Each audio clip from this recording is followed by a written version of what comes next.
오늘은 이 주님의 수세주일입니다.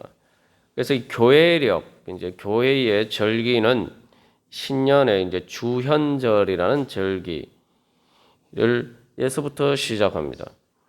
그래서 이 주현절이라는 것은 예수님이 이 땅에 오신 성탄을 의미하기도 하지만 예수님의 성탄 이후에 바로 이 예수님께서 세례를 받으셔서 이제 본격적으로 공생의 사역을 시작하시면서 주님의 복음의 빛을 비추어 주시는 그렇게 바로 그 날을 기념하는 절기고, 그래서 교회력은 바로 그 주님의 수세주일로 또 한 해를 시작합니다. 이것은 또한 우리 한 해를 시작하는 우리들에게 주님께서 주시는 소망이기도 하죠. 왜 그렇습니까? 바로 예수님이 세례 받으신 것을 통해서 바로 우리가 세례 받고 하나님 앞에 구원받을 수 있게 됐고, 이제 하나님의 자녀로서 새로운 우리의 삶을 시작할 수 있게 되었기 때문입니다. 그렇기 때문에 우리가 늘 한 해를 시작할 때마다 다시 한번 우리의 믿음의 시작을 돌이켜보면서 다시 그 믿음으로 한 해를 힘차게 달려가는 그런 결단을 하는 그러한 날이기도 합니다. 예수님께서 세례 받으셨다. 이것이 특별히 우리에게 소망이 되는데, 가만 생각해 보면은 이게 좀 이상합니다. 왜냐하면은 세례는 근본적인 의미는 죄인이 죄의 정결함을 받는 것이 세례입니다. 그런데 예수님은 죄가 없으신데 세례를 받으셨다는 거죠. 우리가 미처 생각하지 못하는 일입니다만, 예수님이 세례 받으신 것은 그래서 이 놀라운 일입니다. 죄인이 아닌 예수님께서 세례 받으실 필요가 없는 예수님께서 세례를 받으셨다. 죄인처럼 세례를 받으셨다. 이것은 바로 예수님께서 죄인인 우리를 대신해서 바로 세례를 받으신 거죠. 그래서 예수님께서 우리를 구원하신 것을 대속, 구속이다라고 이야기하는데, 그것은 예수님께서 우리를 대신해서 죄의 징벌을 받으시고 우리의 죄를 사해 주신 그 은혜를 이야기합니다. 그래서 예수님께서 우리를 대신하시는 것은 바로 예수님이 죄가 없으심에도 불구하고 우리의 죄를 짊어지시고 세례 받으시는 데부터 시작하고, 그래서 예수님께서 십자가를 지시는 피 흘리신 그것을 또한 주님께서 피로 세례 받으신 것에 비유하기도 합니다. 그래서 물과 피로 우리가 예수님을 통해서 구원받았다라고 요한 1서에서도 증거하고 있는데, 그래서 예수님은 그 공생애를 물로 세례받는 것으로 시작하시고 십자가에서 피 흘리시는 것으로 끝나시죠. 그리고 바로 그것을 통해서 우리를 구원하셨습니다. 그래서 이 예수님이 세례 받으시는 것은 본격적인 공생의 시작인데, 그 끝이 어디입니까? 시작이 있으면 항상 끝이 있죠. 그 끝은 바로 단순히 십자가에서 끝나는 것이 아니라, 예수님의 공생애는 십자가에서 끝났지만 예수님은 세례 받는 것은 바로 오늘 히브리서 12장 2절에서 예수님께서는 하나님 보좌 우편에 앉으셨다라고 증거하고 있습니다. 즉 예수님의 그 구속 사역은 세례에서부터 시작해서 하나님 보좌 우편에 앉으시는 것으로 끝납니다. 그렇기 때문에 이것은 바로 죄인인 우리도 세례를 받고 예수님의 이름으로 세례를 받으면은 바로 그렇게 세례로 시작하면은 우리의 마지막 목적지, 우리의 끝이 어떻게 되느냐를 예수님께서 보여주신 거죠. 그것은 바로 우리의 끝도 바로 예수님이 하나님 보좌 우편에 앉으신 것처럼 우리들도 하나님 보좌 앞에 나아갈 수 있다는 것을 보여주시고, 바로 어린 양의 보호자 앞에서 우리가 함께 영원한 새하늘과 새 땅에서 그 하나님 나라에서 영생을 누리는 것이 우리의 끝임을 바로 예수님께서 보여주고 계십니다. 그래서 이 예수님께서 세례를 받으시고 또 십자가를 지시고 또 부활하시고 승천하셔서 하나님 보좌 우편에 앉으신 것은 우리에게 소망을 주시고, 즉 우리도 그렇게 될 수 있다라는 소망을 주시고 또 우리도 그렇게 될 수 있다라는 분명한 소망의 증거를 주시기 위함입니다. 그래서 우리는 이 히브리서 말씀처럼 예수를 바라보자. 그게 바로 우리의 믿음이죠. 어떤 예수입니까? 믿음의 주요 또 온전하게 하시는 이 믿음의 주라는 것은 이 믿음의 창시자라는 의미도 가지고 있습니다. 그래서 예수님께서는 우리에게 믿음을 주셔서 세례 받음으로 우리의 믿음을 시작하게 하시고 또 온전하게 하시는 이다. 이 온전하게 하신다는 말은 한마디로 목적을 이룬다는 말입니다. 그래서 목표를 이룰 수 있도록, 우리의 믿음의 소망을 이룰 수 있도록, 믿음의 열매를 완전하게 이룰 수 있도록 예수님께서는 우리를 인도해 주시고 우리에게 능력을 주신다는 겁니다. 우리로 하여금 소망하게 하시고 능력을 주셔서 그 소망을 믿음으로 이루어가게 하신다는 것입니다. 그러면은 우리가 어떻게 그 소망의 증거들을 오늘 가지고 또 그 소망의 증거를 따라서 실제로 우리의 믿음으로 우리의 소망을 이루어가고 있습니까? 하나님께서 올해 우리에게 주신 목표를 따라서 정말 믿음의 열매 맺기를 간절히 소망합니다. 여러분은 믿음의 열매 맺기를 소망하십니까? 얼마나 소망하십니까? 그래서 올해 교회의 목표의 첫 번째로는 우리가 믿음으로 소망하라. 믿음으로 소망해야 돼요. 우리가 믿지 않으면 중요한 것은 소망을 이루려는 생각을 하지 않습니다. 이게 무슨 말이냐? 우리가 소망할 수는 있어요. 세상에서 소망하는 것, 즉 원하고 나도 저렇게 되었으면 좋겠다 이런 것들은 많죠. 그러나 우리는 많은 경우에 그런 생각은 지나가는 생각에서 할 수는 있지만 뭐 그런 일이 나한테 이루어지겠나 이렇게 생각하고 나한테는 절대 이루어질 수 없다라고 생각하고 애시당초 믿지 않습니다. 그럼 어떻게 됩니까? 원하기는 하는데 소망은 있는데 그 소망을 이루려고 아무런 시도도 하지 않게 됩니다. 그것이 바로 그렇게 되면은 우리의 소망은 말 그대로 밤하늘의 별과 같은 것이 되죠. 밤하늘의 별, 보기는 좋고 정말 우리의 마음에 소망을 준다. 또 이렇게 이야기를 하지만 우리가 불가능한 것은 뭐라고 얘기합니까? 하늘의 별을 따다 줄 수 있느냐?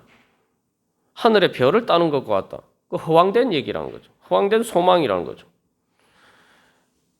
그렇게 되면은 그런 소망은 실체가 없는 허상이 되고 실현되지 않습니다. 오늘 히브리서 말씀에서 우리가 지난주에도 자세하게 나누는 것처럼 믿음은 바라는 것들의 실상이라고 이야기했는데 믿음이 없으면은 소망은 말 그대로 허상이 되고 맙니다. 왜냐하면 소망이 이루어진다는 믿음이 없기 때문에 소망을 이루려고 하지 않기 때문에 소망이 이루어질 수가 없는 겁니다. 소망을 이루려고 아무런 시도도 하지 않는데 어떻게 소망이 이루어지겠습니까? 그렇기 때문에 우리가 그렇게 소망하지만 아무런 시도도 하지 않는 것은 믿음의 증거가 없기 때문에 내 소망이 이루어질 수 있다라는 내 마음에 믿음과 확신이 없기 때문에 우리가 그 소망을 이루려고 아무 일도 하지 않는 것입니다. 그래서 이 소망을 이루기 위해서는 믿음은 바라는 것들의 실상이요 보이지 않는 것들의 증거라고 이야기하고 있는데 바로 그러한 소망을 이루는 믿음이 되기 위해서는 두 가지 조건이 있어야 되죠. 첫 번째로는 소망이 이루어질 수 있다라고 그 가능성에 대해서 믿어야 돼요. 두 번째로는 그 가능성을 있다라고는 생각에서 그치지 않고 그 가능성을 내 것으로 만들어야 됩니다. 그 가능성을 나의 실체로 만들고자 하는 소망이 있어야 돼요. 예. 그리고 그 가능성이 나의 실체가 될 수 있다라는 믿음이 있어야 되죠. 그래야 그 소망을 이루기 위해서 투자하고 시도해 볼 수가 있습니다. 예. 그게 바로 보이지 않는 것들의 증거라고 할 때의 그 믿음의 증거입니다. 그 믿음의 그 두 가지 증거가 있어야 돼요. 자, 그래서 우리가 지난주에도 그 예를 들어서 살펴보았습니다만, 뭐 부정적인 도박에 중독된 경우를 예를 들어서 우리가 살펴보았습니다만, 그런 경우에 우리가 예를 드는 것은 그런 안 좋은 일에도 사람이 믿음을 가지면은 그 소망을 이루기 위해서 자기 모든 것을 다 갖다 쏟아 붓는단 말이죠. 예. 뭐 로또야 사실은 뭐 그렇게 큰 비용이 들지 않는 것이지만 도박에 중독된 경우에는 자기 전 재산을 말 그대로 올인하죠. 예. 그 왜 그렇습니까? 뭐 로또도 마찬가지고 도박도 마찬가지고 그 가능성이 있다라고 믿기 때문에 분명히 가능성은 있죠, 그죠? 확률적으로 아주 낮지만 불가능한 건 아니란 말이에요. 확률적으로 그 확률이 제로인 것은 아니란 말이죠. 그리고 또한 우리가 로또를 사고 특히 이제 도박을 하는 그런 도박이 중독된 경우에는 그 가능성이 내 것이다. 내가 정말 이렇게 계속 돈을 잃어도 한번 이렇게 잘 되면은 뭐 대박을 터뜨릴 수 있다. 그래서 일확천금을 얻어서 지금까지 손해본 거 다 만회할 수 있다. 그래서 그 가능성이 나에게 실체가 될 수 있다. 나의 현실이 될 수 있다. 이것에 대한 확신이 아주 강하기 때문에 도박의 중독이죠. 도박의 중독은 일종의 믿음의 극단적인 경우를 보여주는 거예요.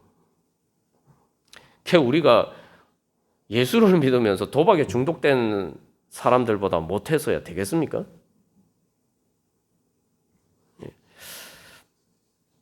그런 허상에도 그만큼 사람들은 자기의 모든 것을 투자를 하는데 우리는 어떻습니까? 그래서 이 예수님의 약속에 대해서는 우리가 이 두 가지 믿음의 증거들을 가지고 있는지 우리 자신에게 한번 반문해 봐야 됩니다. 정말 내 안에 그런 믿음의 증거가 있는가? 가능성의 관점에서 보면은 우리가 뭐 믿는다고 하는데 실제로는 잘 믿지 않습니다. 믿지 않으니까 아무 소망도 가지지 않는 거죠. 왜 그러냐? 가만 보면은 그 예수님의 약속이라는 게 인간적인 관점에서 보면 정말 허황된 겁니다. 오늘 히브리서 말씀도 보이지 않는 것들의 증거다라고 이야기를 하고 있는데 말 그대로 이게 이 육신의 눈에는 보이지 않는 거예요. 뭐니 전도하면은 듣는 이야기죠. 뭐 천국이 있는지 봤어? 뭐 지옥이 있는지 봤냐? 뭐 하나님이 뭐 눈에 보이냐? 뭐 이런 얘기를 들을 수 있습니다만 그게 진짜 안 보여요. 뭐 하나님 보좌 우편에 예수님이 앉으셨다. 이거는 하늘 위에 밤하늘에 보이는 별보다 더 황당합니다. 밤하늘의 별은 그래도 보이기라도 하죠. 대부분 밤하늘의 별은 빛으로 달려도 뭐 제일 가까운 별도 몇 년을 가야 되는 정도로 멀리 있는데 하나님 보좌 우편이라는 것은 하늘 위 하늘, 밤하늘의 별보다 더 높은 곳에 있습니다. 그래서 아예 안 보여요. 부활은 어떻습니까? 부활은 더 믿기 어렵죠. 영생은 어떻습니까? 천국은 어떻습니까? 이 영적인 것을 다 이거 뭐 인간적인 관점에서 믿을 수가 없는 거예요. 예수님이 재림하신다. 그래서 모든 것을 선악간에 심판하신다. 우리가 이 땅에 살면서 뭐 진리와 정의가 승리하는 것을 얼마나 봅니까? 이것도 정말 믿기 어려운 일들입니다. 성경에서 하는 하나님께서 예수님을 통해서 우리에게 주신 약속들은 인간적인 관점에서 보면 다 이거 믿을 수 없는 거예요. 그래서 눈에 안 보인다, 보이지 않는다. 그냥 육신의 눈에 안 보이는 정도가 아니라 우리의 생각과 또 우리의 상상으로도 우리가 볼 수 없는 것이 바로 예수님을 통해서 하나님께서 우리에게 주신 그 믿음의 약속입니다.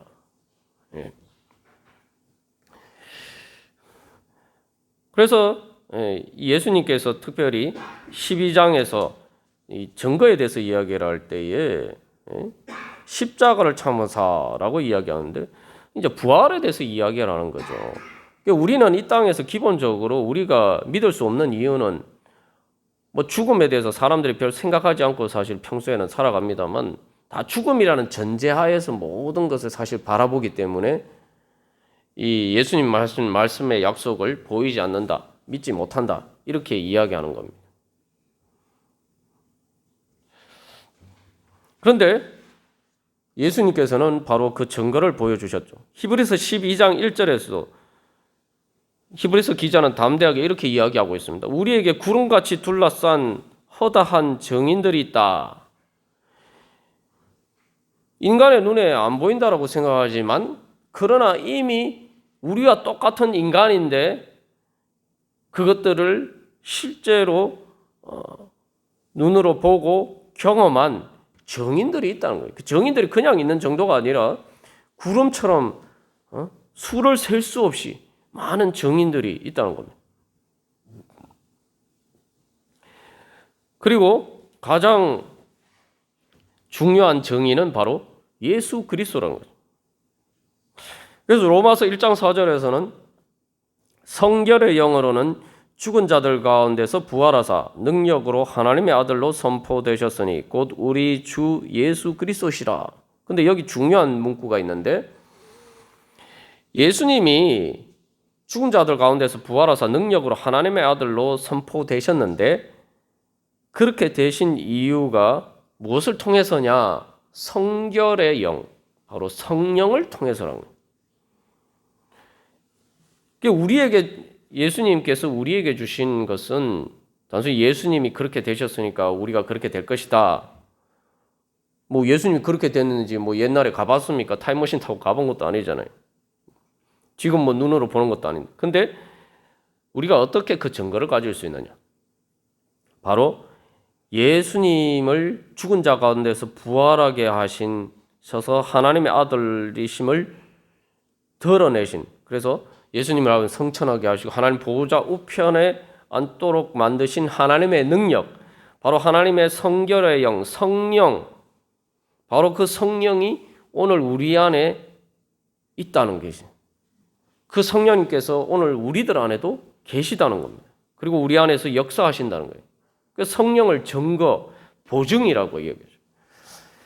그래서 예수님을 부활하게 하시고 성천하게 하신 바로 그 성령님께서, 그 동일한 성령님께서 오늘도 내 안에서 역사를 하셔서 바로 주님 그 성령님께서 우리가 예수님처럼 그렇게 될 수 있도록 우리 안에서 기도하시고 또 그렇게 할 수 있도록 격려하시고 힘을 주시고 믿음을 주시고 그 믿음을 이룰 수 있도록 인도해 주신다는 겁니다.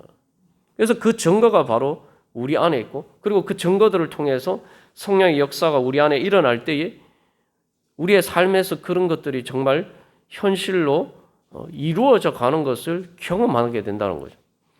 그래서 그것을 경험한 사람들이 수많은 사람들이 있다는 거예요. 수도 셀 수 없이 많다는 거예요. 어떻습니까? 여러분들에게는 그런 증거가 있습니까? 여러분의 삶에는 그런 증거들이 있습니까? 아, 나는 그런 증거가 없는데 이렇게 생각하실 수도 있습니다만 여러분이 오늘 이 시간 주님 앞에 나와서 예배하고 있는 것 자체가 가장 중요한 증거입니다. 그리고 뭐 금요 기도회 때도 나왔지만 여러분들 전도해 보시면은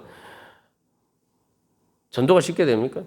믿으러 가면은 사람들이 쉽게 예수를 믿습니까? 근데 여러분은 어떻게 예수님을 믿고 주님 앞에 나서 예배하고 계십니까? 여러분이 이미 그 자체가 사실은 놀라운 기적이에요. 예수 안 믿는 사람이 전도해서 그 사람들이 예수님 믿게 만드는 거. 사실 그런 일이 정말 기적과 같은 일인데 그 기적이 이미 우리에게 일어났단 말이에요. 그리고 뭐 여러분 나름의 또 과거를 돌이켜 보시면은 하나님의 은혜를 정말 경험한 그런 또 증거들이 다 있으실 것입니다. 그래서 우리에게는 그런 증거가 있고 그런 가능성이, 즉 단순한 가능성이 있을 뿐만 아니라 그 가능성을 우리의 현실로 바꿔줄 수 있는 실체적인 능력이 우리 안에 있다는 거예요. 그렇기 때문에 믿을 수 있는, 소망이 이루어질 수 있다고 믿을 수 있는 증거가 두 가지 전제 조건이 다 우리에겐 갖추어져 있는 거죠. 예수님을 통해서 가능성이 열렸고 성령님을 통해서 그 가능성이 우리에게 현실로 이루어질 수 있도록 우리에게 조건이 주어졌다는 것입니다. 그래서 히브리서 12장 2절에서 중요한 문구가 있는데 12장 2절에서 예수님은 그는 그 앞에 있는 기쁨을 위하여라고 말씀하고 있어요. 그 앞에 있는. 근데 12장 1절에서도 우리 앞에 당한 경주를 하며 여기서 우리 앞에 당한 그리고 12장 2절에 앞에 있는 이 똑같은 단어예요. 뭐냐면 앞에 놓여 있다. 이게 무슨 얘기냐면은 앞에 놓여 있다는 것은 그냥 단순히 앞에 내 앞에 있다 이 얘기가 아니고 내 앞에 있다는 건 뭐냐면 여기서 내 앞에 있다는 의미는 내가 도달하고 내가 손만 내밀면은 내가 붙잡을 수 있다 이거예요. 그렇잖아요. 지금 제 앞에 이렇게 컵이 있으니까 뭐요? 바로 이렇게 내가 마음만 얼마든지 내 손이 닿는 범위 안에 있다. 내 손이 닿는 범위 안에.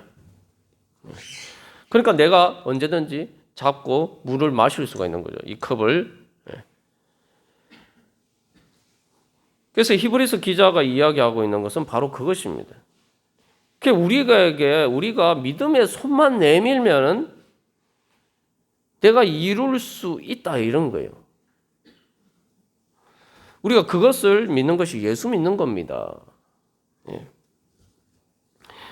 그래서 이 올해 이 목표와 관련해서 우리가 그 그림에 이제 무지개 그림이 있지 않습니까? 무지개는 바로 하늘과 땅을 잇는 다리와 같은 그런 이미지를 가지고 있습니다. 예수님께서 이 땅에 아직 우리가 하나님 나라가 이루어지지 않았고 우리의 믿음의 소망이 이루어지지 않은 이 땅과 믿음의 소망이 완전히 이루어진 예수님이 하나님 보좌 우편에 앉으신 그것을 바로 무지개처럼 바로 그 하늘과 땅을 잇는 또 야곱의 사닥다리처럼 바로 그렇게 우리에게 길을 내어주신 거예요. 그래서 무지개는 우리에게 믿음과 소망의 증거죠. 그래서 노아에게 하나님께서 그 무지개의 증거를 보여주셨죠. 그래서 이제 우리가 그런 믿음의 증거를 가지고 있으면은 이제 우리가 믿음의 소망을 이루려고 해요. 내가 정말 그게 가능성이고 그것이 정말 내가 이룰 수 있다고 믿으면은 믿음의 시도를 해야 됩니다. 그래서 두 번째 올해 교회의 목표가 뭡니까? 회개, 믿음으로 비워드리고 심으라, 마음을 들여라, 시간을 들여라, 물질과 노력을 투자하라. 자, 그래서 이 믿음을 가지면은 소망을 이루기 위해서 투자를 해야 돼요. 우리의 믿음은 한마디로 이야기하면은 우리가 믿음으로 하는 일은 희생이나 손해라고 생각하는 것은 믿음이 아닙니다. 예? 오늘도 우리가 예배 부름에서 하나님께서는 믿음이 없이는 하나님이 기쁘시게 하지 못하는데 하나님 기쁘시게 하는 믿음이 뭐냐? 하나님이 계시는 것과 또한 그가 자기를 찾는 자들에게 상 주시는 이심을 믿어야 된다. 하나님의 말씀을 따라서 그 약속을 믿는 자들에게 하나님께서 그 약속을 이루어 주신다. 상을 주신다라고 했는데 앞에 도박 중독의 경우도 마찬가지지만 자기가 많은 거 올인을 해도 그걸 손해라고 생각하면은 절대 그렇게 할 수가 없어요. 믿음이라는 것은 내가 소망을 이루는데 소망을 이루기 위해서 내가 뭔가 희생하고 손해인 것처럼 보이는 일이 있다 할지라도 그것은 희생이나 손해가 아니라 그것은 투자다라고 생각하는 게 믿음입니다. 그런 믿음이 없으면은 절대 소망을 이루기 위해서 내가 뭔가 시도를 할 수가 없죠. 시간을 들일 수도 없고 마음을 들일 수도 없고 물질과 노력을 투자할 수도 없습니다. 그래서 믿음으로 하는 것은 투자라고 생각해야 돼요. 그래서 믿음으로 하는 것은 심는 것이다. 열매를 맺기 위해서 심는 것이다라고 우리가 믿어야지 그게 정말 참된 소망을 이루는 믿음이 됩니다. 그래서 예수님께서는 오늘 히브리서 12장 2절에서 뭐라고 증거하고 있습니까? 예수님께서는 그 앞에 있는 기쁨을 위하여서 십자가를 참으사 부끄러움을 개의치 아니하셨다. 십자가가 부끄러움이라고 생각하는 면은 십자가를 질 수가 없어요. 예수님께서는 그 앞에 있는 기쁨, 십자가보다 더 생각하신 것은 십자가를 통해서 얻으실 그 기쁨을 더 크게 생각하셨기 때문에 그 부끄러움을 개의치 않으셨다. 그 십자가를 부끄러움으로 생각하지 않으셨던 거예요. 십자가를 말 그대로 투자로 생각하셨다. 바로 부활의 영광과 하나님 보좌 우편에 앉으시는 영광, 또 그 십자가 구속의 사역을 통해서 많은 하나님의 백성들을, 또 하나님의 자녀들을, 또 말 그대로 예수님이 우리를 친구라고 부르시고 우리를 교회를 어린 양의 신부라고 하는데 주님께서 그 사랑하시는 사람들을 얻으시는 그 기쁨을 생각할 때 십자가는 부끄러운 게 아니라 십자가는 그 영광을 위한 투자다. 그게 바로 믿음입니다. 그러니까 우리가 가능성도 있고 이 가능성을 나의 하나님의 믿음의 약속을 이루어야지 이렇게 하면서도 우리에게 어떤 믿음이 없느냐? 많은 경우에 그것을 이루기 위해서 내가 뭔가를 드려야 되는 게 있는데 그 드려야 되는 거, 내가 순종해야 되는 거, 뭐 이런 어떤 그것을 위해서 내가 대가를 지불해야 되는데 그 대가가 투자라고 생각하지 못하기 때문에 우리가 믿음의 시도를 하지 않습니다. 네. 그렇게 우리가 그것을 믿지 못한다는 것은 결국 사실은 제대로 믿지 못하고 있는 거죠. 여기서 그래서 이 하나님에 대한 신뢰가 있어야 되는데 하나님께서는 상 주신다. 그래서 히브리서 12장 10절에서도 하나님은 오직 우리의 유익을 위해서 징계하신다라는 말씀도 있지만 말 그대로 하나님은 오직 우리의 유익을 위해서 말씀하신다. 내가 그럼 하나님이 예수님 말씀 십자가를 지고 자기 십자가를 지고 자기를 부인하고 나를 따르라 말씀하셨는데 그 말씀이 바로 예수님께서 나에게 상 주시기 위해서 나의 유익을 위해서 예수님이 그렇게 말씀하신다. 이거 믿어야지 우리가 그 소망을 이룰 수가 있는 거죠. 그래서 회개, 왜 그 믿음의 열매를 맺기 위해서 우리가 이 두 번째 믿음으로 비워드리고 심는 것을 회개라고 표현을 했느냐? 예? 복음을 믿기 위해서는 회개를 해야 되는데 무슨 회개를 해야 되느냐? 근본적으로 우리의 불신을 회개를 해야 돼요. 어떤 불신입니까? 바로 내가 하나님의 약속을 믿지 못하고 내가 믿음을 위해서 어떤 대가를 지불해야 되는 것을 투자라고 생각하지 않은 것에 대해서 회개해야 돼요. 내가 하나님을 믿지 않았다는 거죠. 여러분, 제가 여러 번 예를 들어서 우리가 이야기를 했습니다만 뭐 어떤 세상에서도 은행이나 뭐 정권사에서 뭐 펀드에 투자하라고 이야기를 할 때 사람들이 믿기 때문에 투자를 하죠. 그 약속한 데 따라서 그 이득을 거둘 수 있으리라고 생각하기 때문에 사실 그래서 결국 사기로 판명나는 경우도 있지만 사람들이 믿기 때문에 투자를 해요. 그런데 우리가 하나님의 말씀에 대해서 내가 투자를 하지 않는다? 그건 뭐죠? 내가 하나님을 믿지 않는다는 거예요. 하나님을 믿지 않기 때문에. 그러니까 우리가 솔직하게 우리의 믿음을 점검을 해오고 하나님 앞에 그걸 회개해야 돼요.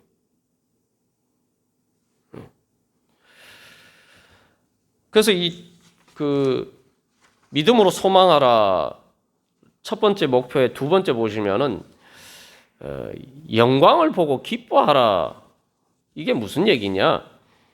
그래서 우리는 이 하나님께서 말씀하시는 그 소망의 대상에 대해서 그것을 영광스럽게 생각해야 돼요. 그것을 영광으로 우리가 본다는 것은, 영광을 본다는 것은 바로 그 소망에 대한 가치를 인식하는 거예요. 그 가치롭다는 거예요. 어떠냐? 내가 그런 것을 대가를 지불해도 충분히 그것은 투자에 불과하고 오히려 내가 대박을 터뜨리는 그런 것이다라는 이렇게 생각하는 것. 그게 바로 영광입니다. 그 영광을 봐야지 내 안에서 그 소망을 이루어야 되겠다라는 그것을 갖고 싶은 열정이 내 안에 불타오르게 됩니다. 그래서 영광을 보고 기뻐해야지 내 안에 내 의지가 바로 열정으로 불타오르라서 소망하게 되고, 그렇게 되면 우리가 주님 앞에 믿음으로 드리고 내가 투자도 할 수 있고 믿음의 시도를 하고, 그래 그것을 통해서 소망을 이루게 됩니다. 그래서 이 우리의 소망을 믿음으로 이루는 그 중간 징검다리의 그 믿음의 또 중요한 역할 중에 하나가, 어떤 믿음을 통해서 하나님께서 말씀하신 그 약속의 영광을 봐야 되는 겁니다. 많은 경우 우리가 그 영광을 보지 못하기 때문에 믿지도 않고 드리지도 못하고 시도하지 못하는 것입니다. 그 영광이 뭡니까? 영광은 한마디로 그래서 빛나는 거예요. 빛나는 거. 여러분, 세상에 빛나는 게 뭡니까? 여러분, 아주 쉽게 생각해서 내 눈에 보기에 빛나는, 사람들 눈에 보기에 빛나는 게 뭐죠? 금 아닙니까? 금. 보석 아닙니까? 황금과 보석. 예? 세상 사람들이 제일 좋아하는 것 중에, 갖고 싶어 하는 것 중에 그것이 그거 아닙니까? 그런 것들 아닙니까? 그게 영광이에요. 그렇게 빛나는 거예요. 그래서 그 하나님의 영광을 볼 때 그것들이 말 그대로 영광이란 건 빛이에요. 그래서 빛나니까 그 빛이 내 마음에 비춰오면은 내 마음이 밝아져요. 내 마음이 밝아지면 햇빛이 비치기만 합니까? 열이 나죠. 빛은 열을 전달해줘요. 그러면 내 마음이 따뜻해져요. 내 마음이 기뻐집니다. 이 황금, 여러분, 금을 혹시 골드바 보셨습니까? 저는 한 번도 본 적이 없는데, 그런 걸 보면은, 정말 세상에 좋은 걸 보면은 내게 아니라도 막 마음에 기뻐요. 기분이 좋아져요. 그게 내게 아니더라도, 그죠? 행복해져요. 그것을 보는 것만. 그 다음에 그렇게 될 때 바로 내 마음이 따뜻해지고 기뻐지고 행복해지고, 그게 내 마음에 봄이 온 것처럼 되는 거죠. 그러면 그 다음에 어떻게 됩니까? 그것들이 내 마음에 서서히 내 마음의 열정을, 불을 당기죠. 그래서 내가 그것을 갖고 싶다. 그래서 이 감정이 의지로 변화되는 과정이 일어나는 거예요. 그래서 봄에 햇볕이 비치면은 꽃이 피죠. 아름다운 영광에 꽃이 피고, 그 다음에 여름이 되면 어떻게 됩니까? 바로 잎이 나면서 자라게 됩니다. 열매를 맺게 돼요. 그렇게 우리 안에서 그 소망의 빛이 비춰오면서 우리 마음에 그것을 기뻐하는 마음이 생기고, 그 기뻐하는 마음이 말 그대로 여름에 나무들이 쑥쑥쑥 식물들이 무럭무럭 자라듯이 내 마음의 의지가, 열정이, 그 기쁜 열정이 불타올라야 돼요. 그래서 우리가 그런 영광의 빛을 보면 그걸 좋아하는 감정이 생기고, 그 다음에 어떤 게 내가 거기에 이끌리죠. 마음이 끌려요. 그래서 그것을 갖고 싶다 라는 소망이 생깁니다. 그 갖고 싶다, 이건 뭡니까? 내 것으로 만들고 싶다. 그게 이제 강해지면은 결국 그것을 보통 물질은 부정적인 의미로 탐욕으로 발전됩니다만, 긍정적인 의미에서도 마찬가지예요. 그래서 갖고 싶다 이런 마음이 들면은, 그래서 이 내 마음의 감정이 열을 받아서 불타오르는 것, 그게 바로 열정이죠. 열정. 감정이 열을 받아서 불타오르는 것, 열정. 그렇게 되면은 바로 그것이 믿음으로 소망하는 거예요. 그게 진짜 소망이에요. 그게 진짜 믿음이에요. 그렇게 되지 않는다는 것은 내 안에 믿음이 없다는 거예요. 내가 하나님의 말씀에 대한 가치에 대해서 영광을 보지 못하고 그걸 믿지 않았기 때문이라는 거죠.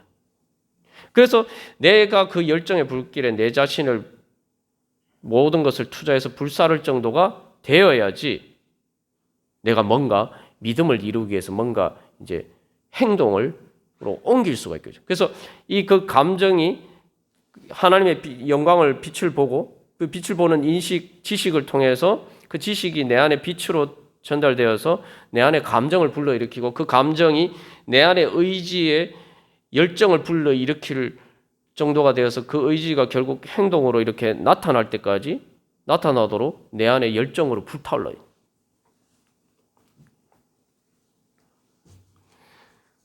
그렇게 만드는 게 바로 믿음입니다. 그게 믿음이에요. 예. 그게 바로 소망을 이루는 믿음입니다. 예. 우리가 오늘도 주님 앞에서 다시 한번 내 안에는 그런 믿음이 있는가? 내 안에는 그 정말 믿음으로 소망하는 가운데 정말 그 믿음의 열정으로 불타오르고 있는가? 그렇지 않다면은 도대체 오늘 우리가 말씀을 통해서 점검해 본 것들 중에서 어디에 문제가 있는가? 우리가 다시 한번 그런 부분들을 돌이켜보고 주님,